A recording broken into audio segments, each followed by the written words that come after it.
கர்த்தர் வருகிறார். அவர் இந்த பூமியை நீதியாய் நியாயம் தீர்க்க வருகிறார்.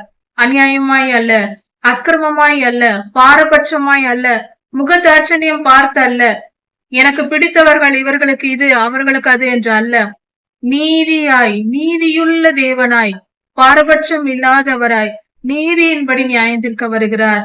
நாம் செய்கிற சிறிய பெரிய எல்லா நன்மைகளுக்கும் ஏற்ற பலனை கொடுக்க கர்த்தர் வருகிறார். நம்முடைய பிதாவாகிய தேவனுடைய அன்பும் ஆண்டவராகிய இயேசு கிறிஸ்துவின் கிருபையும் சமாதானமும் உங்கள் அனைவரோடும் கூட என்றைக்கும் இருப்பதாக. தலைப்பு: நான் உன்னை விட்டு விலகுவதும் இல்லை, உன்னை கைவிடுவதும் இல்லை. சங்கீதம் 97ஆம் அதிகாரம். கர்த்தர் ராஜரீகம் பண்ணுகிறார், பூமி பூரிப்பாகி தீவுகள் மகிழ கடவது. இந்த காரியம் ஆண்டவராகிய இயேசு கிறிஸ்துவின் 2ஆம் வருகைக்கு பின்பாக நடக்க போகிற காரியம். கர்த்தர் வந்த பின்பு அவர் இந்த பூமியை ஆளுகை செய்வார். எப்படி என்றால், இன்று நம்முடைய தேச தலைவர்கள் நம்முடைய தேசத்தை ஆளுகை செய்வது போல ஆண்டவராகிய இயேசு கிறிஸ்து இந்த உலகத்திற்கு வந்து பூமியில் உள்ள எல்லா ராஜாக்களையும் கர்த்தர் ஆளுகை செய்வார். பூமி முழுவதையும் ஆளுகை செய்வார். அவர் தமக்கு பிரியமானவர்களை ஒவ்வொரு தேசங்களிலும் அதிகாரிகளாகவும் அதிபதிகளாகவும் வைத்து அவர்கள் மூலமாக தம்முடைய சித்தத்தை நிறைவேற்றி அவர் பூமியை ராஜரீகம் பண்ணுவார். அப்படிப்பட்ட நல்ல காலம் வரப்போகிறது. அது மிக சீக்கிரமாக இன்று வாழும் நம்முடைய தலைமுறையில் இது நடக்க போகிற காரியமா இருக்கிறது. விசுவாசிப்போம். ஆதாரங்கள் பல உள்ளன. கர்த்தர் நம்முடைய வாழ்நாளிலேயே 2ஆம் வருகையில் வரப்போகிறார். அவர் மிகவும் பெரியவர். மேகமும் மந்தாரமும் அவரை சூழ்ந்திருக்கிறது. கர்த்தரை மேகம் சூழ்ந்திருக்கிறது, மந்தாரம் சூழ்ந்திருக்கிறது. அதாவது கர்த்தர் வருகிற மேகமானது, அந்த மேகம் காரிருள் என்று சொல்லப்படுகிறது. ஆண்டவராகிய இயேசு கிறிஸ்து சீனாய் மலையில் வந்து இறங்கிய போது, இஸ்ரவேலரின் வனாந்திர பயணத்தில் வந்த போது, அப்பொழுதுதான் 10 கற்பனைகளை கொடுத்தார், உடன்படிக்கை செய்தார் கர்த்தர். அப்பொழுது கார் இருள் சூழ்ந்து வந்தது, மேகத்தின் மேல் கர்த்தர் வந்தார் என்று சொல்லப்படுகிறது. நீர் நிரம்பிய மேக கூட்டங்கள் கருமையாய் இருக்கும், சற்று கருத்தது போல சாம்ப நிறமுடையதா இருக்கும். அப்படிப்பட்ட மேகத்தின் மேல், மந்தாரத்தின் மேல் வருகிறார். அதிக சூரிய வெளிச்சம் இல்லாமலும் முழு இரவாக இல்லாமலும் மழை காலங்களில் மேகம் முழுவதும் மழை மேகமாய் இருக்கும் பொழுது ஒரு சூழ்நிலை இருக்கும். அதற்கு மந்தாரம் என்று பெயர். அந்த காரிருளாக, அந்த காரிருளில், அந்த மந்தாரத்தில் கர்த்தர் வருகிறார். நீதியும் நியாயமும் அவருடைய சிங்காசனத்தின் ஆதாரம். நீதியினாலும் நியாயத்தினாலும் அவர் சிங்காசனம் செய்யப்பட்டிருக்கிறது. மரத்தினாலும் தங்கத்தினாலும் வெள்ளியினாலும் சிங்காசனம் செய்யப்படும், ஆசனங்கள் செய்யப்படும், சேர்ஸ், பர்னிச்சர் செய்வார். கர்த்தருடைய சிங்காசனமும் அந்த சிங்காசனம் இருக்கும் அஸ்திபாரமானது நீதியினாலும் நியாயத்தினாலும் இருக்கிறது. அப்படி என்றால் கர்த்தர் ராஜரீகம் பண்ணும்போது அந்த ராஜாங்கம், அந்த அரசாங்கம் நீதி உள்ளதாக, நியாயமானதாக இருக்கும். ஒரு துளியும் அதில் பாவமோ தவறான காரியங்களோ இருக்காது, பிழை இருக்காது, தவறு இருக்காது, லஞ்சம் இருக்காது, ஏமாற்று வேலை இருக்காது, பொய் இருக்காது, அநியாய வரி இருக்காது. அவருடைய ராஜரீகம் பரிசுத்தமாய் நீதியின்படியும் நியாயத்தின்படியும் இருக்கும். வேத வசனத்தின்படியே இருக்கும். அதை புரிந்து கொள்வோம். அதுவே நீதி நியாயமாய் இருக்கிறது. நாம் இன்று கையில் வைத்திருக்கிற பைபிளை வைத்துதான் 1000 வருட அரசாட்சியில் கர்த்தர் ஆளுகை செய்வார். அதனால்தான் கர்த்தரோடு கூட தேசங்களை ஆளும் அதிகாரிகளை ஏற்படுத்தும்படியாக இன்று கர்த்தர் தம்முடைய பிள்ளைகளை வேதம் வாசித்து ஆயத்தப்பட வைக்கிறார். தம்முடைய வார்த்தைகளினால் சுத்திகரித்து பரிசுத்தவான்களை மாற்றுகிறார். ஏனென்றால் இப்படி பரிசுத்தமாக்கப்பட்டவர்களால் தான் 1000 வருட அரசாட்சியில் நீதி நியாயமாய் தேசத்தை ஆளுகை செய்ய முடியும். இப்பொழுது இந்த பூமியில் கர்த்தரால் தெரிந்து கொள்ளப்பட்ட மனிதர்கள் இருக்கிறார்கள். அவர்களை கர்த்தர் வேத வசனங்களால் சுத்திகரிக்கிறார். வேத வசனங்களை போதித்து அவருடைய விருப்பத்தை, அவருடைய சித்தத்தை வெளிப்படுத்துகிறார். பைபிள் வசனங்களை முழுமையாய் கற்றுக் கொடுக்கிறார். அப்படி கற்றுக்கொண்டவர்கள் பரிசுத்தமாக்கப்பட்டவர்கள் அவர்கள் வாழ்க்கையில் பல உபத்திரவங்கள் பாடுகள் எல்லாம் அனுபவித்து சுத்திகரிக்கப்படுகிறார்கள். அப்படி வேத வசனங்களாலும் கடினமான வாழ்க்கை பாதைகளினாலும் சுத்திகரிக்கப்பட்டு பரிசுத்தவான்களாக்கப்படுகிறார்கள். அப்படிப்பட்ட மனிதர்களை கர்த்தர் எடுத்துக்கொள்வார். பல இரத்த சாட்சிகளாயும் மறிப்பார்கள். இப்படிப்பட்ட மனிதர்கள் எடுத்துக்கொள்ளப்படுகிறவர்களும் இரத்த சாட்சிகளும் கர்த்தருடைய ராஜ்யத்தில் அவர் 2ஆம் வருகையில் வரும்பொழுது அவரோடு கூட வருவார்கள். வந்து இந்த பூமியை ராஜாக்களாக ஆசாரியர்களாக ஆளுகை செய்வார்கள். கர்த்தர் ராஜாதி ராஜாவாய் உலகெங்குக்கும் ராஜாவாய் இருப்பார். கர்த்தரால் தெரிந்து கொள்ளப்பட்ட இப்படிப்பட்ட பரிசுத்தவான்களும் எடுத்துக்கொள்ளப்படுபவர்களும் இரத்த சாட்சிகளும் மற்ற பரிசுத்தவான்களும் கர்த்தரால் தெரிந்து கொள்ளப்பட்ட அவருடன் கூட வந்த பரிசுத்தவான்கள் எல்லோரும் அவர்கள் இந்த பூமியில் ஒவ்வொரு தேசத்தின் அதிகாரிகளாக, அதிபதிகளாக, ஒவ்வொரு ஊரின் தலைவர்களாக, மாநிலத்தின் தலைவர்களாக, இப்படி ஒவ்வொரு அதிகாரங்களை கர்த்தருடைய வார்த்தையின்படி கொடுக்கப்பட்டு அவர்கள் ஆளுகை செய்வார்கள். இவர்கள் எல்லோரும் நீதிமான்களாக்கப்பட்டவர்கள். இந்த பூமியில் முதலில் வாழும் போதே நீதிமான்களாக்கப்பட்டு எடுத்துக்கொள்ளப்பட்டவர்கள். அவர்கள் திரும்பி வந்து அவர்கள் கற்ற அந்த நீதியின்படியே தேசத்தை ஆளுகை செய்வார்கள். அப்பொழுது பூமி முழுவதும் நீதியினாலும் நியாயத்தினாலும் நிரம்பி இருக்கும். அதுவே கர்த்தருடைய சிங்காசனம். அவருடைய ராஜரீகம் நீதியாய் இருக்கிறது, நியாயமாய் இருக்கிறது என்று சொல்லப்பட்டிருக்கிறது. அக்கினி அவருக்கு முன் சென்று, கர்த்தருடைய அக்கினி அவருக்கு முன்பாக செல்கிறது. கர்த்தருக்கு முன்பாக அக்கினி செல்லும். கர்த்தர் வரும் பொழுது அவருக்கு முன்பாக அக்கினி புறப்பட்டு வந்து அவர்கள் சத்துருக்களை பட்சித்து போடும், அழித்து போடும், சுட்டெரித்து போடும். கர்த்தருக்கு விரோதமாய் செயல்படுகிறவர்கள் கர்த்தருடைய வருகையின் போது அவர் வருவதற்கு முன்பே அழிக்கப்பட்டு போவார்கள். இந்த பூமியில் வரப்போகிற கொள்ளை நோய், பட்டயம், பஞ்சம் போன்ற கர்த்தருடைய அக்கினிகள் வந்து இந்த பூமியில் உள்ள துன்மார்க்கரை, தீயவர்களை அழித்து போடும். கர்த்தருடைய வருகையின் போது அவர்கள் இருக்க மாட்டார்கள். கர்த்தர் வரும்போது அவரை சுற்றிலும் மின்னல்கள் இருக்கும். மின்னல்கள் மின்னும். அந்த மின்னல்களினால் பூமி முழுவதும் பிரகாசமாகும். கர்த்தருடைய மின்னலினால் பூமி பிரகாசம் அடைந்து போகும். பூமி முழுவதுமே பிரகாசமாகும். அதாவது மழை நேரத்தில் மின்னல் வந்தால் நம்மை சுற்றிலும் ஒளி விழுவதை நம்மால் பார்க்க முடியும். மிகவும் பிரகாசமா இருக்கும். திடீரென்று பகல் வந்தது போல இருக்கும் ஒரு நொடி பொழுது. அது போல கர்த்தருடைய வருகையின் போது பூமி முழுவதும் பிரகாசம் அடையும் அவருடைய மின்னல்களினால். மின்னிக்கொண்டே வருவார் கர்த்தர். பூமி அதை கண்டு அதிர்ந்தது. மின்னல் ஒளியினால், அந்த வெளிச்சத்தினால் பூமியே அதிர்ந்தது. பூமி நிலநடுக்கமே வந்தது.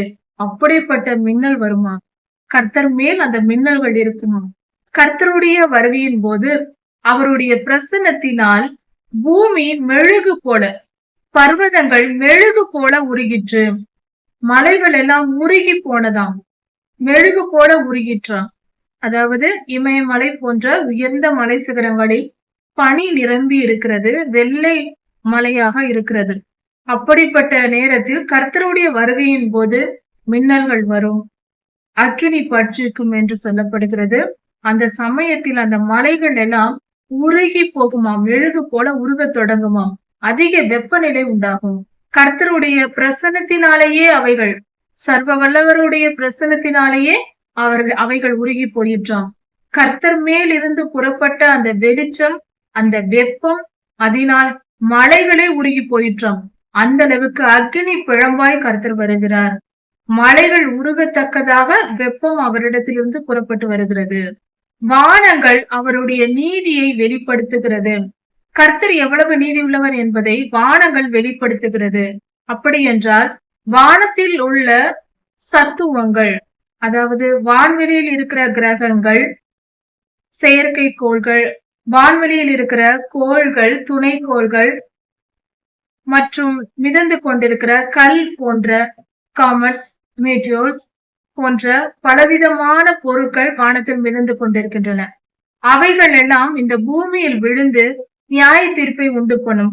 கர்த்தருடைய கோபத்தின் நிமித்தம் அவைகள் எல்லாம் விழுந்து பூமியில் உள்ள தீமைகளை அழித்து போடும். இதுவே கர்த்தருடைய நீதியாய் இருக்கிறது. கர்த்தருடைய நீதி விளங்குகிறது. தீயவர்கள் அழிக்கப்படுவதும் கர்த்தருடைய பிள்ளைகள் பாதுகாக்கப்படுவதும் நிகழும். வானங்கள் இந்த தீமையை அகற்றும் பணியை செய்கிறது. சகல ஜனங்களும் கர்த்தருடைய மகிமையை காண்பார்கள். நீதிமான்கள், துன்மார்க்கர், பூமியில் இருக்கிற எல்லா மனிதர்களும், கர்த்தரை அறியாதவர்களும் கர்த்தருடைய நாமத்திற்கு கீழ்ப்படியாதவர்களும் கூட கர்த்தரை பார்ப்பார்கள். அவருடைய மகிமையை காண்பார்கள். கர்த்தர் எவ்வளவு பெரியவர் என்பதை புரிந்து கொள்வார்கள். சொரூபங்களை வணங்கி விக்கிரகங்களை வழிபடுகிறவர்கள், உயிரற்ற சிலைகள் இவைகளை வணங்குகிறவர்கள், இப்படிப்பட்டவர்கள் பெருமை பேசி அவர்கள் தங்களுக்குள் பெருமையாக பேசிக் கொள்வார்கள். இப்படிப்பட்ட காரியங்களை செய்கிறவர்கள், அப்படி பாவம் செய்து பெருமை பேசுகிற யாவரும் வெட்கப்பட்டு போவார்களாக. அவர்கள் வெட்கப்பட்டு அவர்கள் அவமானத்தால் எறியப்படுவார்களாக. அவர்கள் நினைத்தது நடக்காமல் ஏமாந்து போவார்களாக. தேவர்களே, மற்றவர்கள் வணங்குகிற தேவர்களே, நீங்கள் எல்லாரும் கர்த்தரை தொழுது கொள்ளுங்கள். கர்த்தரே தேவன், அவரை தொழுது கொள்ளுங்கள். சீயோன் கேட்டு மகிழ்ந்தது. கர்த்தருடைய நாமத்தை ஏற்றுக்கொண்டு ரட்சிக்கப்பட்ட கர்த்தருடைய பிள்ளைகள் சந்தோஷப்பட்டார்கள். இந்த விஷயங்களை எல்லாம் கேட்டு மிகவும் சந்தோஷப்பட்டார்கள். சீயோன் குமாரத்திகள் சந்தோஷப்பட்டு மகிழ்ந்தார்கள். யூதாவின் குமாரத்திகள் களி கூர்ந்தார்கள். யூதா தேசத்தில் உள்ள யூதர்களின் பிள்ளைகள் குமாரத்திகள் சந்தோஷப்பட்டு மகிழ்ந்து கொண்டாடினார்கள். கர்த்தாவே, பூமி முழுமைக்கும் நீரே உன்னதமானவர், உயர்ந்தவர், மிகவும் உயர்ந்தவர், மிகவும் மகிமை நிறைந்தவர். பரிசுத்த தெய்வம் நீர். இந்த பூமி முழுவதற்கும் எல்லா தேவர்களை விட மிகவும் உயர்ந்தவர் நீர்தான் சுவாமி. நீர் மிகவும் பெரியவர். எல்லா தேவர்களிலும் நீரே மிகவும் உயர்ந்தவர். உம்மை போல ஒருவரும் இல்லை. கர்த்தரிடத்தில் அன்பு கூறுகிறவர்களே, கர்த்தரை நேசிக்கிறவர்களே, நீங்கள் எல்லோரும் தீமையை வெறுத்து விடுங்கள். தீமை செய்வதை விட்டு விடுங்கள். அதை விரும்ப வேண்டாம். தீமை நம்மை அழித்து போடும். அதையெல்லாம் வெறுத்து விட்டு மனம் திரும்புங்கள். கர்த்தர் தம்முடைய நீதிமான்களை துன்மார்க்கரின் கையுக்கு தப்புவிக்கிறார். துன்மார்க்கரோடு அவர்கள் வந்து கர்த்தருடைய பிள்ளைகளை அழித்து போடாதபடிக்கு துன்மார்க்கரின் கையுக்கு நம்மை காப்பாற்றுகிற தேவனாய் கர்த்தர் இருக்கிறார். கர்த்தர் தம்முடைய பரிசுத்தவான்களுடைய ஆத்துமாக்களை காப்பாற்றுகிறார். அவர்கள் உயிர் நரகத்திற்கு போகாதபடிக்கு, பாதாளத்திற்கு போய்விடாதபடிக்கு கர்த்தர் தம்முடைய பிள்ளைகளை பாதுகாத்து மீட்டு கொண்டு பராமரிக்கிறார். துன்மார்க்கர் அவர்களை கொன்று போடாதபடிக்கும், அவர்களை அழித்து போடாதபடிக்கும் அவர்கள் கைகளில் கர்த்தர் ஒப்புக் கொடுப்பதில்லை. அவர்களை பாதுகாக்கிறார். தம்முடைய பிள்ளைகளை கர்த்தர் பாதுகாக்கிற தேவனாய் இருக்கிறார். நீதிமானுக்காக வெளிச்சமும் செம்மையான இருதயம் உள்ளவர்களுக்காக மகிழ்ச்சியும் விதைக்கப்பட்டிருக்கிறது. நீதிமானுக்காக கர்த்தர் செழிப்பை கொடுத்திருக்கிறார். வாழ்வின் வெளிச்சத்தை தருகிறார். நீதிமானுக்கு வாழ்க்கையில் வெளிச்சத்தை தருகிறார்.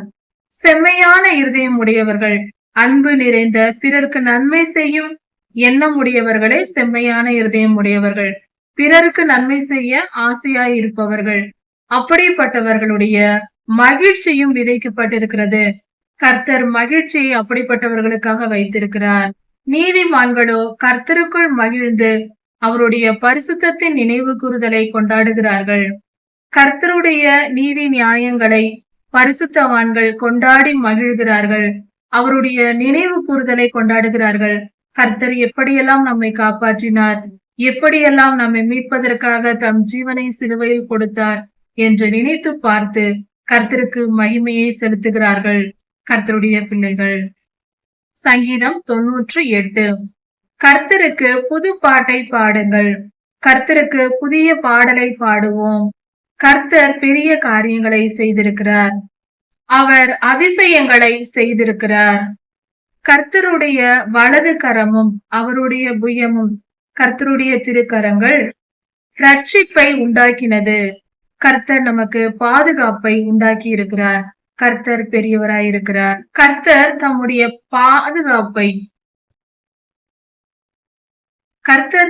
பாதுகாப்பை பிரஸ்தாபமாக்குகிறார், எல்லோருக்கும் வெளிப்படுத்துகிறார், விரிவாக்குகிறார், பலருக்கும் கிடைக்கும்படி செய்கிறார். அப்படி செய்து தம்முடைய நீதியை ஜாதிகளுக்கு முன்பாக விளங்க பண்ணுகிறார். தம்முடைய நீதியை எல்லோருக்கும் வெளிப்படுத்துகிறார். கர்த்தர் பெரிய காரியங்களை செய்கிறார்.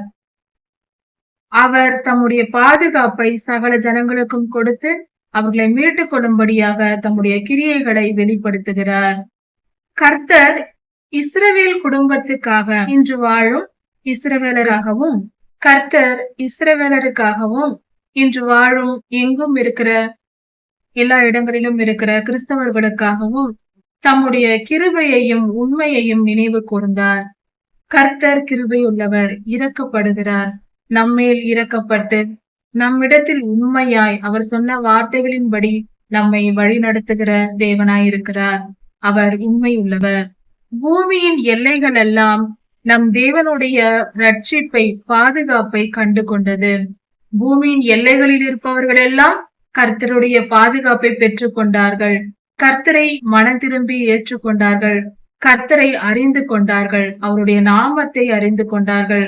கர்த்தருடைய பிள்ளைகளானார்கள். பூமியின் எல்லைகளில் இருக்கிற எல்லோரும், ஒரு தேசம் மட்டுமல்ல, எல்லோரும் கர்த்தரிடத்தில் திரும்பினார்கள். மனம் திரும்பி கர்த்தரை ஏற்றுக்கொண்டார்கள், ரட்சிக்கப்பட்டார்கள். பூமியில் இருக்கிற ஜனங்களே, பூமியின் குடிகளே, பூமியில் குடியிருக்கிறவர்களே, நீங்கள் எல்லாரும் கர்த்தரை துதித்து பாடி கம்பீர சத்தமாய் பாடுங்கள், உற்சாகமாய் சத்தமாய் பாடுங்கள், கர்த்தரை துதித்து மகிழ்ந்து கொண்டாடுங்கள். சுரமண்டலத்தாலும் கீத சத்தத்தாலும் கர்த்தரை துதித்து பாடி கம்பீரமாய் பாடி அவரை கொண்டாடுங்கள் என்று பூமியில் உள்ள மனிதர்கள் எல்லோருக்கும் சொல்லப்படுகிறது. பூமியில் இருக்கிற எல்லோரும் கர்த்தரை துதித்து பாடுங்கள், கம்பீர சத்தமாய் பாடுங்கள், சத்தமிட்டு பாடி கொண்டாடுங்கள், கீத வாத்தியங்களை வாசியுங்கள், இசைக்கருவிகளை வாசியுங்கள், வாசித்து கர்த்தருக்கு மகிமையை செலுத்துங்கள். கர்த்தருடைய சமூகத்தில் இசைக்கருவிகள் வாசித்து கொண்டு சுரமண்டலம், நாதஸ்வரம், ட்ரம்பெட் போன்ற இக்காலம் போன்ற பொருட்களை எல்லாம் பயன்படுத்தி கர்த்தருடைய சமூகத்தில் வந்து சந்தோஷமாய் துதித்து பாடி மகிழ்ந்திருங்கள். கடலும் கடலில் இருக்கிற ஜீவன்கள் எல்லோரும், பூமியும் பூமியில் இருக்கிற மனிதர்கள் எல்லோரும் முழங்கட்டும், கர்த்தரை துதித்து மகிழட்டும், சத்தமிட்டு மகிழ்ந்து கொண்டாடட்டும். கர்த்தருக்கு முன்பாக ஆறுகள் எல்லாம் கை தட்டட்டும், கைத்தட்டி கொண்டாடி பாடி மகிழட்டும். மலைகள் எல்லாம் கம்பீரமாய் பாடட்டும், மலைகளில் உள்ள மரங்கள் எல்லாம் பாடட்டும். ஏன் என்றால், இந்த கம்பீரம் எதற்கு, இந்த பாடல் துதி எதற்கு என்றால், கர்த்தர் நியாயத்திற்கு வரப்போகிறார். கர்த்தருடைய இரண்டாம் வருகையை குறிக்கிறது இந்த வார்த்தைகள். கர்த்தர் வருகிறார். அவர் இந்த பூமியை நீதியாய் நியாயம் தீர்க்க வருகிறார். அநியாயமாய் அல்ல, அக்கிரமமாய் அல்ல, பாரபட்சமாய் அல்ல, முகதாட்சணியம் பார்த்து அல்ல, எனக்கு பிடித்தவர்கள் இவர்களுக்கு இது அவர்களுக்கு அது என்று அல்ல, நீதியாய், நீதியுள்ள தேவனாய், பாரபட்சம் இல்லாதவராய் நீதியின்படி நியாயத்திற்கு வருகிறார். நாம் செய்கிற சிறிய பெரிய எல்லா நன்மைகளுக்கும் ஏற்ற பலனை கொடுக்க கர்த்தர் வருகிறார். அதனால் நாம் தீமை செய்து அவரிடத்தில் நியாய தீர்ப்பை பெறாதபடிக்கு, தண்டனைகளை பெறாதபடிக்கு நாம் நம்மை காத்துக் கொள்வோம், மனம் திரும்புவோம், பரிசுத்தமாய் வாழ்வோம். உலகத்தின் ஒவ்வொரு நாளும், வாழ்கிற ஒவ்வொரு நாளும் நம்மால் முடிந்தவரை நல்ல காரியங்களை செய்வோம். அப்படி செய்யும் பொழுது கர்த்தரிடத்தில் நன்மைகளையே பெற்றுக் கொள்ளலாம், கர்த்தரிடத்தில் பிரியமாய் வாழலாம். இந்த வாழ்கிற இந்த கொஞ்ச காலத்திற்காக நாம் தீமை செய்து அதனால் கர்த்தருடைய நியாய தீர்ப்பை, தண்டனையை சம்பாதித்துக் கொள்ளக்கூடாது. கர்த்தர் இதோ வரப்போகிறார், இப்பொழுதே வரப்போகிறார். நம்முடைய காலங்களில் கர்த்தர் வரப்போகிறார். பூமியை நீதியோடும் இந்த பூமியில் வாழும் மனிதர்களை நிதானத்தோடும் நியாயம் தீர்ப்பார். அவசரப்பட்ட அல்ல, எங்கோ ஒன்று இது வந்தது போனது என்றல்ல, மிகவும் நீதியாய், நியாயமாய், துல்லியமாய் கர்த்தர் நியாயம் தீர்ப்பார். அவர் பெரியவர், அவர் பெரிய காரியங்களை செய்ய வருகிறார். கர்த்தர் வரப்போகிறார். அவருடைய வருகைக்கு நாம் ஆயத்தப்படுவோம். சங்கீதம் 99, 100 அதிகாரங்கள். கர்த்தர் ராஜரிகம் பண்ணுகிறார். பூமியின் ஜனங்கள் தத்தளிப்பார்களாக. கர்த்தருடைய ராஜரிகம் அப்படி என்றால் பூமி முழுவதற்கும் ராஜாதி ராஜாவாக கர்த்தர் ஆளுகை செய்ய போகிறார். அவர் வரப்போகிறார். இரண்டாம் வருகையில் அவர் வரும் பொழுது ராஜாதி ராஜாவாய் வருவார். பூமி முழுவதையும் ஆளுகை செய்வார். அப்பொழுது தீயவர்கள், தீமையான மனிதர்கள் தத்தளிப்பார்கள். என்ன செய்வதென்று புரியாது. அவர்கள் இதை எதிர்பார்த்திருக்க மாட்டார்கள். தீமை செய்தே வாழ்ந்து கொண்டிருந்தவர்கள் இனி தீமை செய்ய முடியாது, அநியாயமாய் அக்கிரமமாய் வாழ முடியாது, இவ்வளவு நாள் நாம் செய்த தடைகளுக்கு தண்டனை பெறப்போகிறோம் என்று நினைத்து தத்தளிப்பார்கள். கர்த்தர் வருகிறார் என்பதை விசுவாசித்து நீதிமான்களாய் மாறின ஜனங்கள் சந்தோஷப்படுவார்கள். கர்த்தர் கேருபீன்கள் மத்தியில் அவர் வாசம் செய்கிறார். சிங்காசனத்தின் மேல் வீற்றிருக்கிறார். பூமி அசைவதாக. கர்த்தருடைய வல்லமை மகா பெரியது. பூமி அசைய பண்ணக்கூடியது. கர்த்தர் சீயோனில் பெரியவர். தம்முடைய ஜனங்களின் மத்தியில் அவர் மிகவும் பெரியவராய் இருக்கிறார். கர்த்தர் எல்லா ஜனங்களின் மேலும், அவருடைய ஜனங்கள் எல்லோர் மேலும் உயர்ந்தவராய் இருக்கிறார். அவர் உயர்ந்தவராய் ராஜாதி ராஜாவாய் ஆண்டவராகிய இயேசு கிறிஸ்து ராஜரீகம் பண்ண இதோ வருகிறார். இந்த பூமியை அரசாண வருகிறார். கர்த்தருடைய மகத்துவமும் பரிசுத்தமும் உள்ள நாமத்தை நாம் எல்லோரும் துதிப்போம். கர்த்தரை துதிப்போம். அவருடைய நாமத்தை துதித்து மகிழ்வோம். அவர் பெரியவர். கர்த்தருடைய மகத்துவமும் பெருமை நிறைந்த புகழ்ச்சிக்குரிய நாமம், பயங்கரமான நாமம், தீமையை அழிக்கும் நாமம். கர்த்தருடைய பெயர் தீமையை அழித்து போடும், நன்மையை வாழ வைக்கும். அப்படிப்பட்ட நாமத்தை துதித்து போற்றுவோம், மகிழ்ந்து கொண்டாடுவோம். அந்த இயேசு கிறிஸ்துவின் நாமம் பரிசுத்தம் உள்ளது. ராஜாவின் வல்லமை நீதியில் பிரியப்படுகிறது. ராஜாதி ராஜாவாய் ஆண்டவராகிய இயேசு கிறிஸ்து பூமியை ஆளுகை செய்யும் போது நீதியில் பிரியப்படுகிறார். ஆளுகை செய்யும் பொழுது நீதியில் அவர் பிரியப்படுகிறார். நியாயமாய் யாக்கோபை அரசாளுவார். யாக்கோபில் ஆண்டவராகிய இயேசு கிறிஸ்துவின் பிள்ளைகள் மத்தியில், கர்த்தருடைய பிள்ளைகள் கிறிஸ்தவர்கள், அவர்களுக்குள் நீதியும் நியாயமும் நிலை பெற்றிருக்கும். நீதியாய் கர்த்தர் ஆளுகை செய்வார். நம்முடைய தேவனாகிய கர்த்தரை புகழ்ந்து போற்றி அவருடைய திருப்பாதங்களில், பாதப்படியில், அவருடைய திருப்பாதங்களில் படியில், அவருடைய கால் அருகே, அவருடைய திருப்பாதத்தின் அடியில் நாம் அவரை வணங்கி தொழுது கொள்ளுவோம். அவர் பரிசுத்தம் உள்ளவர். நம்மை தாழ்த்தி அவர் திருப்பாதங்களின் அடியில் விழுவோம். கர்த்தருடைய ஆசாரியர்களில் மோசேயும் ஆரோனும், கர்த்தருடைய நாமத்தை கூப்பிடுகிறவர்களில் சாமுவேல் தீர்க்கதரிசி ஐயாவும் கர்த்தரை நோக்கி இந்த மூவரும் கூப்பிட்டார்கள். கர்த்தர் மறு உத்தரவு அருளி செய்தார். அப்படி என்றால் கர்த்தருக்கு பிரியமானவர்கள் கர்த்தரை நோக்கி கூப்பிடும் பொழுது கர்த்தர் அவர்களுக்கு பதிலளிக்கிறவராய் இருக்கிறார். கர்த்தருக்கு பிரியமாய் நாம் வாழும் போது நம்முடைய விண்ணப்பங்கள் ஏற்றுக்கொள்ளப்படும்.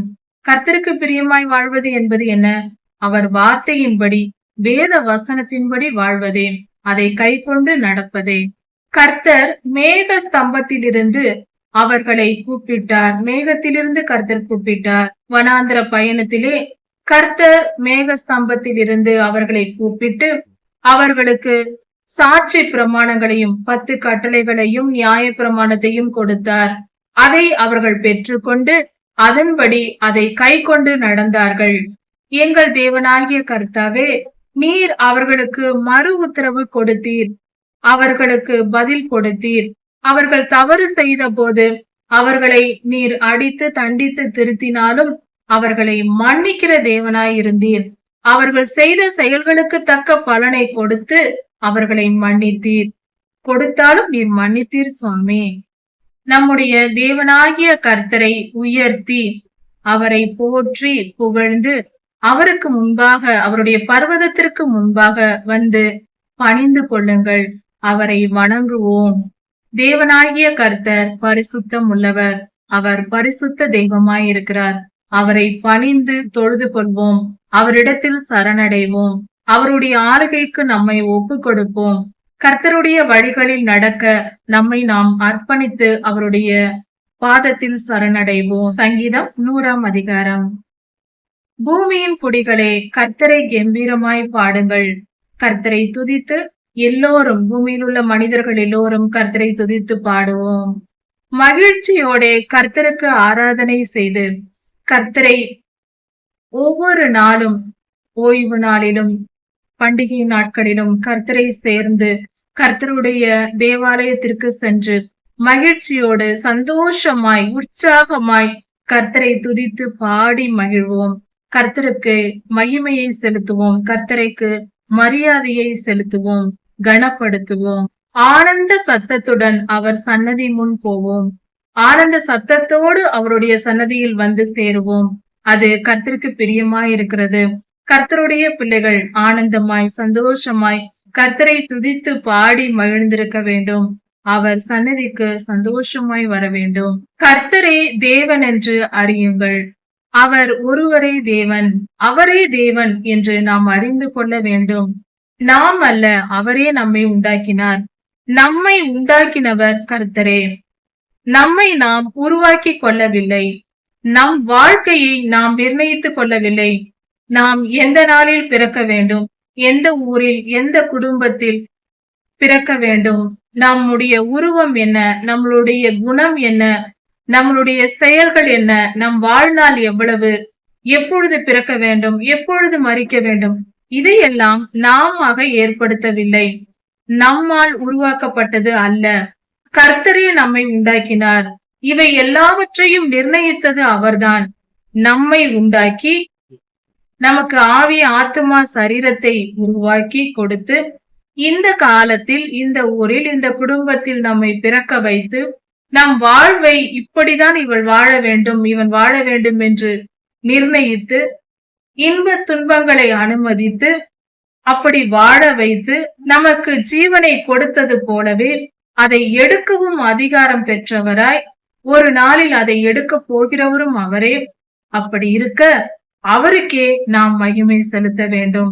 நம் வாழ்க்கையை அவருக்கு ஒப்பு கொடுக்க வேண்டும். இது நீதியாய் இருக்கிறது, நியாயமாய் இருக்கிறது. நம்முடைய வீட்டில் ஒரு உதாரணத்திற்காக பார்ப்போம். நம்முடைய வீட்டில் ஒரு புதிய பொருளை வாங்கி வருகிறோம். அந்த பொருளின் மீது நமக்கு அதிகாரம் இருக்கிறது. நாம் ஒரு பொருளை தயாரிக்கிறோம் என்று வைத்துக் கொள்ளலாம். அந்த பொருள் நம்முடையதா இருக்கிறது. நம்முடைய நிலத்தை, நாம் ஒரு நிலத்தை வாங்குகிறோம். அந்த நிலம் நமக்கு சொந்தமானது. அதில் என்ன விதைக்கலாம், எதை அறுவடை செய்யலாம் என்பதை நாமே முயற்சிக்கிறோம், நாமே நிர்ணயிக்கிறோம். நமக்கு அந்த நிலத்தின் மேல் அதிகாரம் இருக்கிறது. அப்படி இருக்க நம் வீட்டில் உள்ள பொருள்கள், நம்முடைய பொருட்கள் மேல் நமக்கு அதிகாரம் இருக்கிறது என்றால் நம்மை படைத்த தேவனுக்கு நம் மேல் அதிகாரம் இருப்பதுதானே நீதி, அதுதானே நியாயம். கர்த்தர் நம்மை படைத்தவர், நாம் வாழும் இந்த பூமியை படைத்தவர், நம் வாழ்நாளை படைத்தவர். நம்மை படைத்தவரும் அவரே, நம்மை எடுத்துக்கொள்ள போகிறவரும் அவரே. அப்படி இருக்க நாம் எப்படி வாழ வேண்டும் என்பதையும், என்ன செய்ய வேண்டும், என்ன செய்யக்கூடாது என்பதையும் நிர்ணயிக்கும் உரிமை அவருக்கு இல்லையா? அவர் அதை செய்வதுதானே நியாயம். அவரே படைத்தார். எதற்காக படைத்தார் என்பது அவருக்கு தான் தெரியும். அவர் சொன்னால் நமக்கும் தெரியும். கர்த்தர் நம்மை படைத்தார், ஏதோ திட்டத்தோடு படைத்திருக்கிறார். அவர் சொல்கிற வேலையை செய்வதற்காக படைக்கப்பட்ட நாம் அவரின் வார்த்தையின்படி, அவருடைய சித்தத்தின்படி, அவருடைய விருப்பத்தை தெரிந்து வாழ்ந்து, அவருடைய வார்த்தைகளை கை கொண்டு, அவருக்கு ஏற்ற விதமாய் அவருடைய கட்டளைகளுக்கு கீழ்ப்படிந்து நடப்பதுதானே நீதி, நியாயம். அதை விட்டு என் விருப்பத்தின்படி நான் வாழ்வேன், எனக்கு பிரியமானதை செய்வேன், என்னுடைய சுயநலம், என்னுடைய முடிவு, என் வாழ்க்கை என் கையில் என்று சொல்லிக் கொண்டு திரிவது எப்படி நீதியாயிருக்கும்? அது எப்படி நியாயமாயிருக்கும்? அது மகா பெரிய பாவம். அதுதான் சுயநலம். அந்த சுயமும் பெருமையும் நம்மை விட்டு அகல வேண்டும். நம் வாழ்க்கை நம் கையில் அல்ல, கர்த்தருடைய கரத்தில் இருக்கிறது. நாம் அவருடையவர்கள். நாம் வாழும் இந்த பூமி அவருடையது. நம் ஜீவன் அவருடையது. நம்மை பற்றின எல்லா காரியமும் அவருடையது. நம்மை பிறப்பித்தவர் அவரே, நம்மை முடிக்க போகிறவரும் அவரே. அவரே நம் அதிகாரி. அவருடைய சொல்படி வாழ்வதே நம்மளுடைய கடமையாயிருக்கிறது. நம் எஜமானனுக்கு நாம் கீழ்ப்படிய வேண்டியவர்கள், நம் முதலாளிக்கு நாம் கீழ்ப்படிய வேண்டியவர்கள். அப்படி இருக்க கர்த்தரே நம் எஜமானராய் இருக்கிறார், அவரே நம் முதலாளியாய் இருக்கிறார், அவரே நம் தெய்வமாய் இருக்கிறார், நம்மை உருவாக்கின தகப்பனாய் இருக்கிறார். அவர் அன்பானவர் என்பதற்காக நாம் ஏமாற்றுக்காரர்களாக இருக்கக்கூடாது. அவர் அன்பானவர், அதனால் ஏமாற்றி விட்டு என் இஷ்டம் போல் நாம் வாழ்வேன் என்று நினைத்தால் அவரை ஏமாற்ற யாராலும் முடியாது. அவருடைய கரங்கள் பயங்கரமானது, அவர் பயங்கரமாய் மாறுவார். அதனால் அவருக்கு அடங்கி பயந்து நடந்து அவருக்கு கீழ்ப்படிந்திருப்பது நமக்கு நல்லது. அவர் மகா பெரியவர், அவர் சர்வ வல்லமையுள்ள தேவன், அவரால் கூடாத காரியம் ஒன்றும் இல்லை. அவருக்கு கீழ்ப்படிந்து நடப்பது நம்முடைய கடமையாய் இருக்கிறது. அதுவே நீதி, அதுவே நியாயம். அவர் வார்த்தை, அவர் எதை சொன்னாலும் அதுதான் நீதி. அவர் எதை செய்ய சொல்கிறாரோ அதுதான் நீதி, அதுதான் நியாயம். அதை கேட்டு நடப்பதுதான் மனித வாழ்க்கையின் சரியான வாழ்க்கை முறை. அதை புரிந்து கொள்ளாமல் இருக்கும் வரைக்கும் நாம் புத்தி பேதலித்தவர்களாக தான் மயங்கி எதுவும் புரியாமல் இருளில் வாழ்கிற வாழ்க்கை வாழ்ந்து கொண்டிருப்போம். இந்த உண்மையை புரிந்தவர்கள் தெளிந்த வெளிச்சத்தில் தெளிவாய் வாழ முடியும். வாழ்க்கை ஒளிமயமாய் இருக்கும். மெய் ஒளியாகிய தேவன் நமக்குள் வாசமாயிருந்து நம்மை வழி நடத்த விரும்புகிறார். அவருக்கு நம்மை ஒப்பு கொடுத்து நாம் கீழ்ப்படிந்திருப்போம். பரிசுத்த வாழ்வை பெறுவோம். மேன்மையான பரலோக வாழ்வை பெற்றுக் கொள்வோம். இவ்வுலகிலும் சமாதானமாய் வாழ்ந்து நித்திய ஜீவனையும் பெற்றுக் கொள்வோம். அவர் வாசல்களில் துதியோடு பிரவேசிப்போம். துதிபலி செலுத்தி துதியோடு கர்த்தரை புகழ்ந்து பாடிக்கொண்டு அவருடைய வாசல்களுக்குள் நாம் நுழைவோம். கர்த்தருடைய ஆலயத்திற்குள் செல்வோம். அவரை துதித்து பாடி அவருக்கு மரியாதை செலுத்தி கர்த்தருடைய நாமத்தை புகழ்ந்து போற்றி அவருக்கு நன்றி செலுத்துவோம். கர்த்தருடைய நாமத்திற்கு நன்றி செலுத்துவோம். கர்த்தருக்கு நன்றி செலுத்துவோம். ஸ்தோத்திர பலிகளை ஏறெடுப்போம். கர்த்தர் நல்லவர், அவர் கிருபை என்றென்றைக்கும், அவருடைய உண்மை தலைமுறை தலைமுறைக்கும் உள்ளது. அவர் மிகவும் நல்லவர், அவரை போல நல்லவர் யாரும் இல்லை. உலகத்திலும் இல்லை, எந்த லோகத்திலும் இல்லை. அவர் அவ்வளவு நல்லவர். அவரை நம்புவோம். அவர் நல்லவர் என்பதையும் நம்புவோம். அவர் மிக மிக நல்லவர். மனிதர்களாகிய நாம் தான் நற்குணம் இல்லாதவர்களாய் இருக்கிறோம். அவர் மிகவும் நல்லவர். அவர் என்றென்றைக்கும் நம்மேல் கிருபை உள்ளவராய் இருக்கிறார். அவர் கிருபை உள்ளவர் என்று சொல்லும் பொழுது அவருடைய இரக்கம், அன்பு நிறைந்த இரக்கம் நமக்கு கிடைக்கிறது. அவர் மிகவும் நல்லவராய் இருக்கிறார். அவர் மிகவும் அன்புள்ளவராய் இருக்கிறார். அதனால் அவருடைய அன்புள்ள இரக்கம், அவர் நம்மேல் வைத்த அன்பினால் நமக்கு இறங்கி கிருபை செய்கிறார். அவருடைய கிருபையினால் நாம் பிழைத்திருக்கிறோம். அவருடைய உண்மை தலைமுறை தலைமுறைக்கும் உள்ளது. அவர் ஆபிரகாம் ஐயாவுக்கு வாக்கு பண்ணினார், உன் சந்ததியை ஆசீர்வதிப்பேன் என்று. இன்று வரை தலைமுறை தலைமுறையாக ஆபிரகாம் ஐயாவின் வம்சமாகிய கிறிஸ்தவர்கள் எல்லோரும், யூதர்கள் எல்லோரும், இஸ்ரவேலர்கள் எல்லோரும், கிறிஸ்தவர்கள் எல்லோரும் கர்த்தரால் ஆசீர்வதிக்கப்படுகிறோம். அதுவே கர்த்தருடைய உண்மையா இருக்கிறது.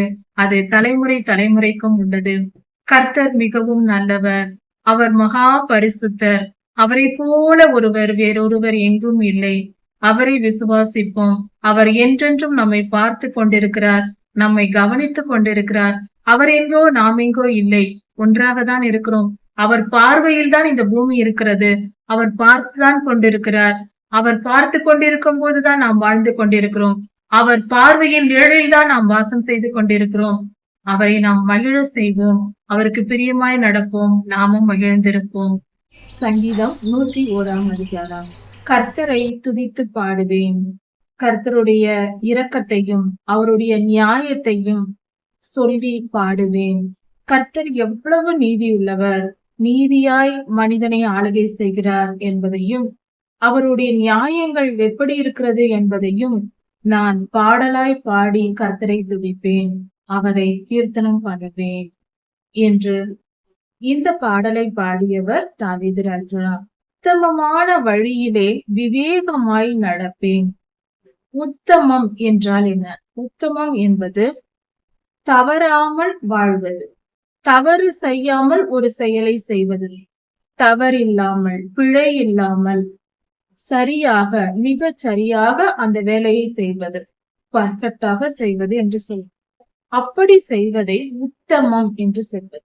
நீதியின்படி ஒரு மனிதனுடைய வாழ்க்கை இருக்குமானால் அவன் உத்தமன் என்று சொல்லப்படுகிறது. யோபுவை குறித்து கர்த்தர் இந்த வார்த்தையை சொன்னார்.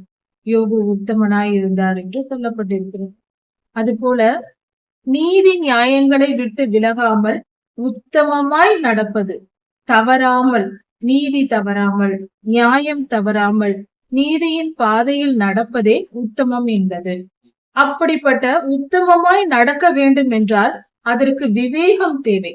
விவேகம் என்றால் என்ன?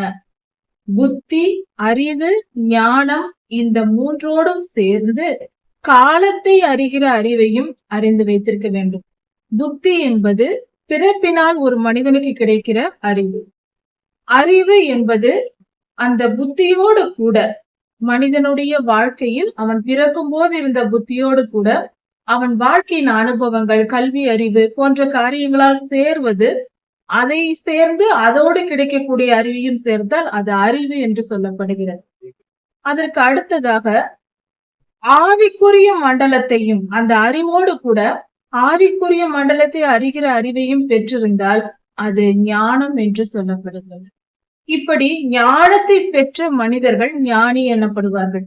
அந்த ஞானத்தோடு கூட காலத்தை அறிகிற அறிவு, அதாவது காலம் என்பது எந்த சூழ்நிலையில், எந்த காலத்தில் எது நடக்கும், எது நடக்காது. உதாரணத்திற்கு கர்த்தருடைய 2ஆம் வருகை இப்பொழுது வரப்போகிறது. இதை உணர்ந்தவர்கள், இதை ஏற்றுக்கொண்டவர்கள் விவேகி என்று சொல்லலாம். காலத்தை அறிகிற அறிவை அறிந்திருக்கிறார்கள் என்று பொருள். இப்படியாக ஒரு சம்பவம் நடக்கிறது என்றால் இந்த காலத்தில் நடக்கும், இந்த காலத்தில் நடக்காது, இது இப்படிதான் நடந்தது என்பதை கால பரிமாணத்தை வைத்து புரிந்து கொண்டு சரியாக புரிந்து கொள்வது விவேகம் எனப்படுவது. ஒரு மனிதன் உத்தமனாய் நீதி நியாயம் தவறாமலும் விவேகத்துடனும், புத்தி, அறிவு, ஞானம், விவேகம் என்று காலத்தை அறிகிற அறிவு எல்லாவற்றோடும் அவன் சேர்ந்து செயல்படும் போது அவன் உத்தமனாய் இருக்கிறான்.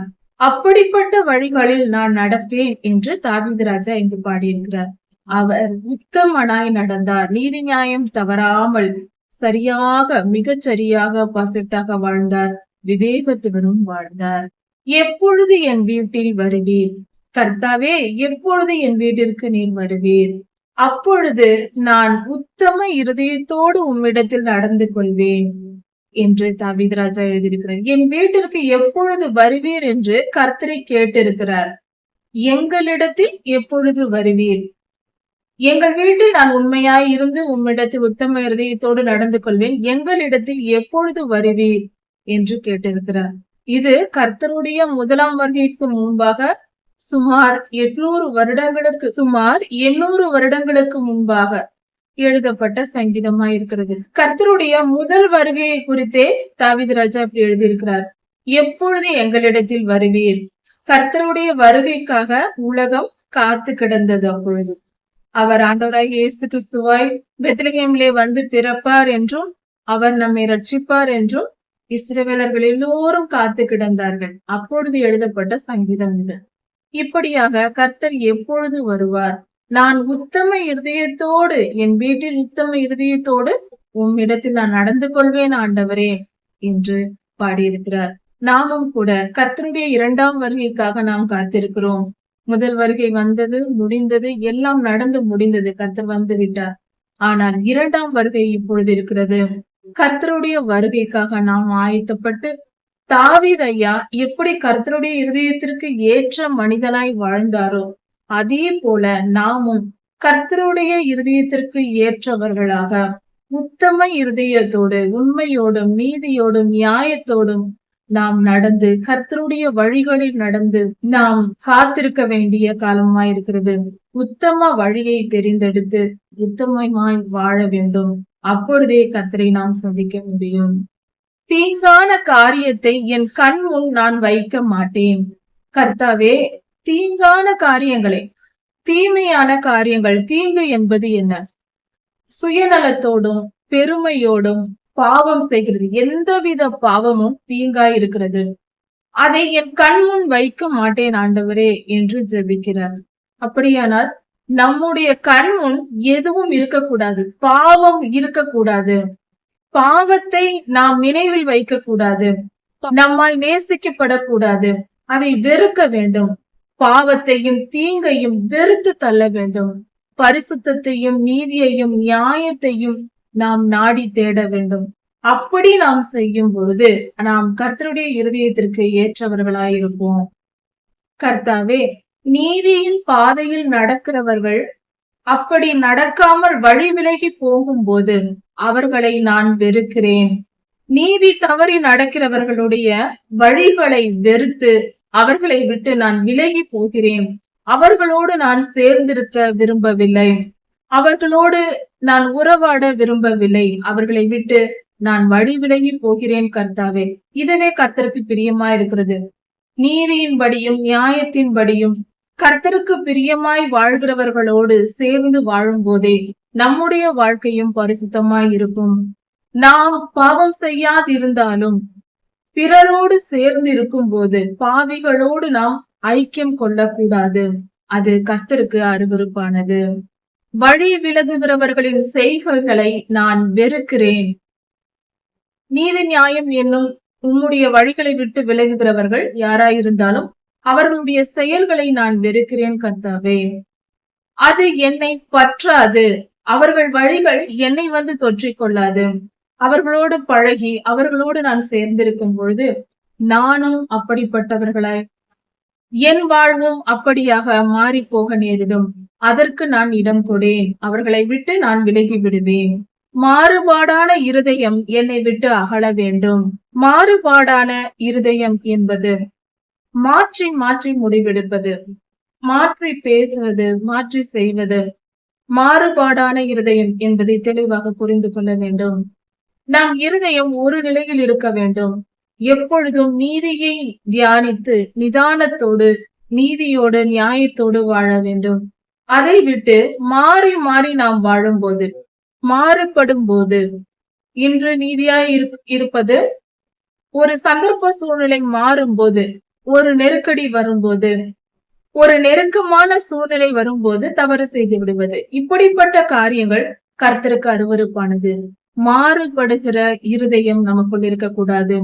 என்ன துன்பம் நேரிட்டாலும், என்ன வலி, என்ன வேதனை, என்ன போராட்டம் எது வந்தாலும் நீதியையும் நியாயத்தையும் விட்டு தவறக்கூடாது. கர்த்தருடைய வழிகளை விட்டு விலகக்கூடாது. மாறுபாடான இருதயம் நமக்குள் இருக்கக்கூடாது. அதை நாம் திருத்திக் கொள்ள வேண்டும். அது அந்த குணம் தவறானது. பொல்லாதவனை நான் அறிய மாட்டேன். பொல்லாத மனிதர்கள் இருந்தால் அவர்களை நான் அறிந்து கொள்வதில்லை கர்த்தாவே. அவர்களை எனக்கு தெரியாது. அப்படி என்றால் அப்படிப்பட்டவர்களை நாம் அறிந்து வைத்திருப்பதும் பாவம். பொல்லாத மனிதர்களின் செயல்களை அவர்களை கவனித்திருப்பது, அவர்களோடு பழகி பேசி உறவாடுவது, இதுவும் பாவமாய் இருக்கிறது. அவர்களை நான் அறிந்து கொள்ள கூட இல்லை. அவர்கள் அப்படிப்பட்டவர்கள், நான் அவர்களை அறியவில்லை. அவர்களை பற்றி எனக்கு ஒன்றும் தெரியாது. இதுவே நீதியின் பாதையாய் இருக்கிறது. பொல்லாத வழிகளையும் பொல்லாத மனிதர்களையும் அறியாமல் இருப்பதே நல்லது. பிற மனிதனை ரகசியமாய் அவதூறு பண்ணுகிறவனை நான் சங்கரிப்பேன். பிற மனிதர்கள், ஒரு தீயவன் இருக்கிறான், அவன் அடுத்தவனை அவதூறு பண்ணுகிறான். ஒன்றுமே குற்றம் செய்யாதிருக்கும் பொழுது அவன் பேரில் வீண்பழி சுமத்துகிறான். அப்படி வீண்பழி சுமத்துகிறவன் இருப்பானாயில் அவனை நான் கொன்று போடுவேன் ஆண்டவரே என்று தாவீது ராஜா சொல்கிறார். தாவீது ராஜாவாய் இருக்கிறார். தன் தேசத்தில் இப்படிப்பட்டவன் இருந்தால் அவனை நான் அழித்து போடுவேன் என்று சொல்லுகிறார். அவதூறு பண்ணுகிறவன் வேண்டுமென்று வீண்பழி சுமத்தி ஒருவரை தீயவராக அவர்கள் மேல் குற்றம் சுமத்தி பாவியாக அவர்களை உருவப்படுத்தும் போது கர்த்தர் அந்த இடத்தில் சங்கரித்து விடுவார். அவர்களை நாம் அழித்து விட வேண்டும், அவர்களை வைத்திருக்க கூடாது என்பதே தேவ சித்தமா இருக்கிறது. யாருக்கும் தெரியாமல் ஒரு மனிதனை குறித்து தவறாக பேசி அவர்கள் மேல் குற்றம் சுமத்தி அவர்களை தீமையான ஒரு சூழ்நிலைக்கு, துன்ப நிலைக்கு ஏற்படுத்துவது, அவர்களை தண்டிக்க வைப்பது, இப்படிப்பட்ட காரியங்களை செய்கிறவர்கள் கொல்லப்பட வேண்டும். அவர்களை நான் கொன்று போடுவேன் ஆண்டவரே, அப்படிப்பட்டவர்களை நான் அழித்து விடுவேன் என்று தாவீது ராஜா சொல்லுகிறார். மேட்டிமை கண்ணனையும் பெருநெஞ்சுள்ளவனையும் நான் பொறுக்க மாட்டேன். மேட்டிமை கண்ணன் யார் அது? மேட்டிமை என்பது பெருமையை குறிக்கும்.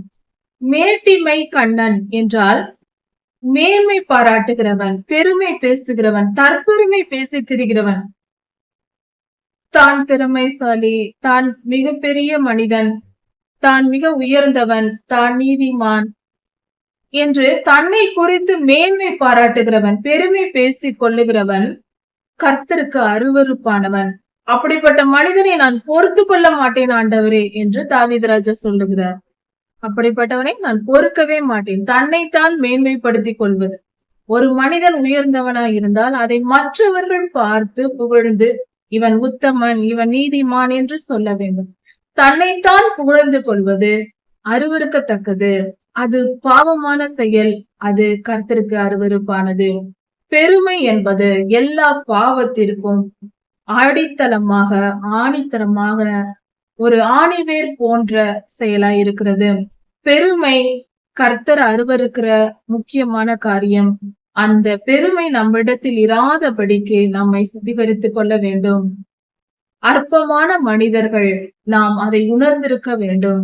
தாழ்மையுள்ள இருதயம் வேண்டும். பெருமை நம்மை அழித்துவிடும். கர்த்தருக்கு விரோதமாய் செயல்பட வைக்கும். அது பாதாளத்திற்கு கொண்டு போய் சேர்க்கும். அது அக்னி கடலுக்கு கொண்டு போய் சேர்த்து விடும். பெருமை மிக மிக மிக அருவருக்கப்படத்தக்கது. அடுத்தது பெருநெஞ்சுள்ளவன். அதாவது இருதயத்தில் கொஞ்சம் கூட ஈரம் இல்லாமல் கடினத்தன்மையாய் இருப்பது. அதாவது உத்தமமாய் நீதியாய் நடப்பதற்கு நாம் உறுதியாய் இருக்க வேண்டும். சிங்கம் போல நாம் மன உறுதியுடன் இருக்க வேண்டும். அது தவறல்ல. மன உறுதி என்பது எல்லாவற்றிலும் கூடாது. நீதி நியாயத்தின்படி வாழ்வதற்கு மன உறுதியோடு இருதயத்தில் மகா உறுதி இருக்க வேண்டும். இரும்பை போல உறுதித்தனம் இருக்க வேண்டும். ஆனால் அதே சமயத்திற்கு மற்றவருக்கு உதவுவதோ நற்கிரியைகளை செய்வதற்கோ நாம் பெருநெஞ்சுள்ளவனாய் இருக்கக்கூடாது. பெருநெஞ்சு என்று சொல்லப்படுவதே ஒரு கடினத்தன்மையுள்ள குணத்தை குறிக்கிறது. கடினமான குணமுடையவர். அவர்கள் சுயநலத்தை குறிக்கிறது. சுயநலமாய் நான் இதை செய்ய மாட்டேன், இதை நான் உனக்கு உதவ மாட்டேன், உனக்கு நான் எந்த நன்மையும் செய்ய மாட்டேன், உனக்கு தீமை செய்தே தீருவேன் என்று உறுதியாய் இருப்பது. இப்படிப்பட்ட மனிதர்களை கர்த்தர் அருவருக்கிறார். இப்படிப்பட்ட மனிதர்களை நான் பொறுத்து கொள்ள மாட்டேன் என்று தாவீது ராஜா சொல்லுகிறார். அதாவது பெருமை என்ற குணம் உடையவனையும் இருதயத்தில் கடினத்தன்மை, எவ்வளவு சொன்னாலும் எவ்வளவு செய்தாலும் வாழ்க்கையில் எத்தனை பாடுகள் பட்டாலும் திருந்தாமல் கடினத்தன்மையோடு இருக்கிறவர்களை கர்த்தர் பொறுத்து கொள்ள மாட்டார். தாவீது ராஜாவும் இங்க அப்படிதான் சொல்லுகிறார். நான் பொறுக்க மாட்டேன் ஆண்டவரே, அவர்களை விட்டு வைக்க மாட்டேன் என்று சொல்லுகிறார். இந்த குணம் நம்மிடத்தில் இருக்குமானால் அதை நாம் தூக்கி எறிந்து விட வேண்டும். கர்த்தர் பெரியவர், அவர் நீதியுள்ளவர். அவருடைய வழிகளை அறிந்து கொண்டு அவர் வழிகளை நாம் கேட்கும் போது நம் இருதயம் இலகி அதற்கு நாம் ஒப்பு கொடுக்க வேண்டும். நம்மை தாழ்த்தி அதை ஏற்றுக்கொள்ள வேண்டும். கர்த்தருடைய வழிகள் நமக்கு சொல்லப்படும் போது, அவர் நமக்கு போதிக்கும் போது, பரிசுத்த ஆவியானவர் நம்மை வழி நடத்தும் போது அதற்கு செவி கொடுத்து நடக்க வேண்டும். காதுள்ளவன் கேட்டுக்கடவன் என்று வெளிப்படுத்தலில் சொல்லப்பட்டிருக்கிறது போல காதுள்ளவர்களாக, இருதயத்தில் உணர்வுள்ளவர்களாக, இரக்கம் உள்ளவர்களாக, தாழ்மை உள்ளவர்களாக நாம் இருந்து கர்த்தரிடத்தில் கேட்டு பெற்றுக்கொண்டு அந்த வார்த்தைகளை ஏற்றுக்கொள்ள வேண்டும். மனம் திரும்ப வேண்டும். இருதயத்தில் கடினம் உள்ளவர்கள் மனம் திரும்ப மாட்டார்கள். மனம் திரும்பாதவர்களுக்கு நித்திய ஜீவன் இல்லை. அக்னி கடலே அவர்களுக்கு பங்காய் இருக்கிறது. இப்படிப்பட்ட கடினத்தன்மை நம் இருதயத்தில் இல்லாதபடிக்கு நம்முடைய வாழ்க்கையில் இருக்கிற குற்றங்கள், குறைகள் நமக்கு வெளிப்படுத்தப்படும் பொழுது அதை சரிப்படுத்தி கொண்டு மனம் திரும்புகிற ஒரு குணம் இருக்குமானால் அது பெருநெஞ்சு அல்ல. பெருநெஞ்சுள்ளவர்கள் எந்த சூழ்நிலையிலேயும் அவர்கள் திருந்த மாட்டார்கள். மனம் திரும்புதல் என்பது அவர்கள் ஏற்றுக்கொள்ள மாட்டார்கள், செய்ய மாட்டார்கள். அதனால் அவர்களுக்கு தீங்கு நேரிடும். இப்படிப்பட்ட குணம் நமக்கு இருக்கக்கூடாது. பெருநெஞ்சும் பெருமையும் கர்த்தருக்கு அருவருப்பானது. கர்த்தருடைய வார்த்தைகள் நமக்கு வந்து நீதி நியாயத்தை போதிக்கும் போது தாழ்மையோடு அதை பெற்றுக்கொண்டு கர்த்தருடைய கிருபையை நாம் பெற்றுக்கொள்ளலாம். மனம் திரும்பும் போது நமக்கு கிடைக்கும் பாவ மன்னிப்பும் கிடைக்கும். கர்த்தருடைய ராஜ்யத்திலும் இடம்பெற நமக்கு வாய்ப்பு கொடுக்கப்படுகிறது. மனம் திரும்புதல் நல்லது, பெருநெஞ்சு அழிக்கப்பட வேண்டியது. தேசத்தில் உண்மையானவர்கள், கர்த்தாவே, தேசத்தில் உண்மையானவர்கள், நீதியோடு வாழ்பவர்கள், நேர்மையோடு இருப்பவர்கள் என்னோடு கூட இருக்கும்படி எப்பொழுதும் என் கண்கள் அவர்கள் மேல் இருக்கும். அப்படி என்றால் தாவீது ராஜா தன் தேசத்தில் இருக்கிற உண்மையும் உத்தமமான மனிதர்களை தேடி ஆராய்ந்து அவர்களை தன்னோடு வைத்துக் கொண்டிருக்கிறார். அப்படி அவர் ராஜாங்கத்தை நடத்தி இருக்கிறார். தன்னுடைய அரண்மனையில் அவர் சேர்த்து கொள்கிறார். கர்த்தருடைய வழிகளை போதிப்பதற்கும் நீதி நியாயத்தின்படி தேசத்தை ஆளுகை செய்வதற்கும் இப்படியாக தாவீது ராஜா செயல்பட்டிருக்கிறார். அதுவே இந்த இடத்தில் கொடுக்கப்பட்டிருக்கிறது. நாமும் கூட நாம் எப்பொழுது நம்முடன் கூட இருக்கிறவர்களை முடிவு செய்யும் போது அவர்கள் நீதிமான்களாக, பரிசுத்தவான்களாக, கர்த்தருடைய கிருபை பெற்றவர்களாக, இரக்கம் உள்ளவர்களாக, நீதியை வாஞ்சிக்கிறவர்களாக இருக்கும்போது அவர்களை நம்மோடு சேர்த்து கொள்ள வேண்டும். அப்படிப்பட்டவர்களை நம்மோடு சேர்த்து கொள்ளும் பொழுது நம்முடைய வாழ்வு சரியானதாக நீதியின்படி நடக்கும். நம்முடன் கூட இருப்பவர்கள் எப்படிப்பட்டவர்கள் என்பதும் முக்கியமாய் இருக்கிறது.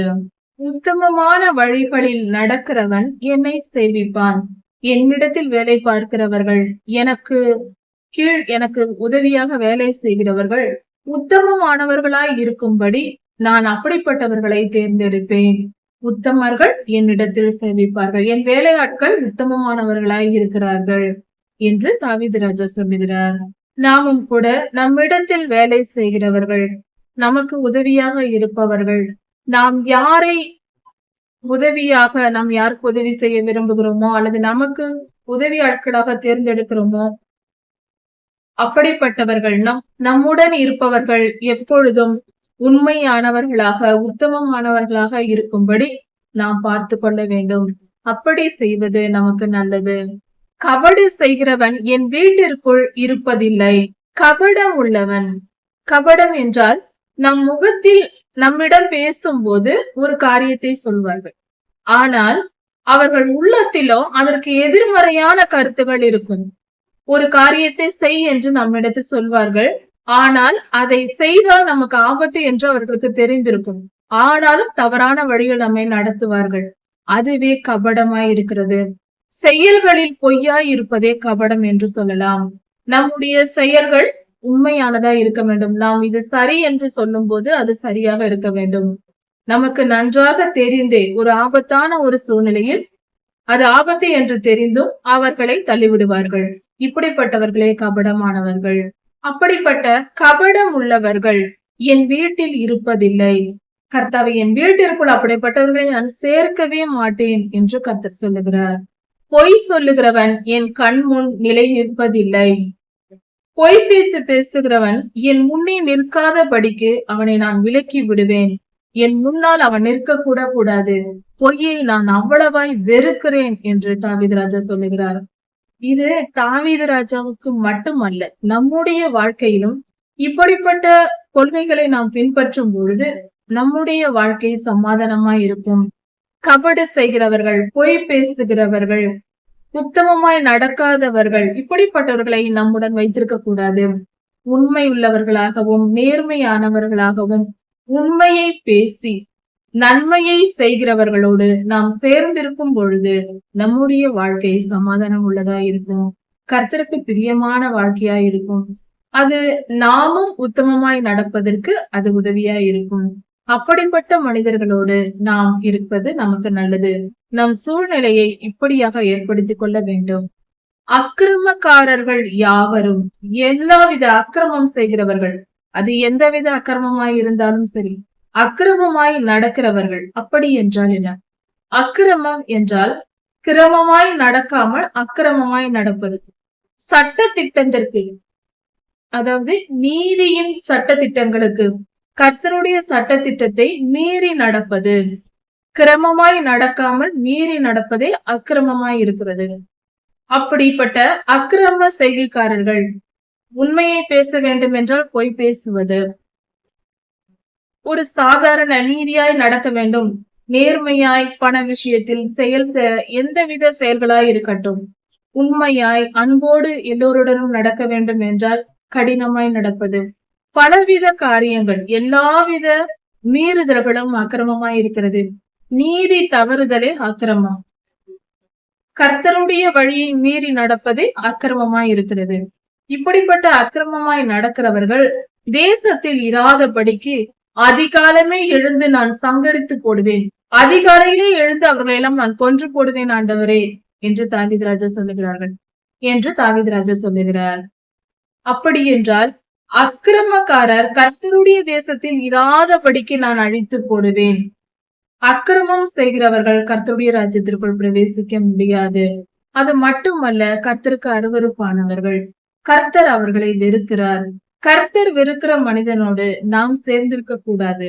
அவர்களுக்கு வரும் சாபமும் நியாயத்திற்கும் நமக்கும் வரும். அவர்களுடைய பாவத்தில் நமக்கும் பங்கு வரும்.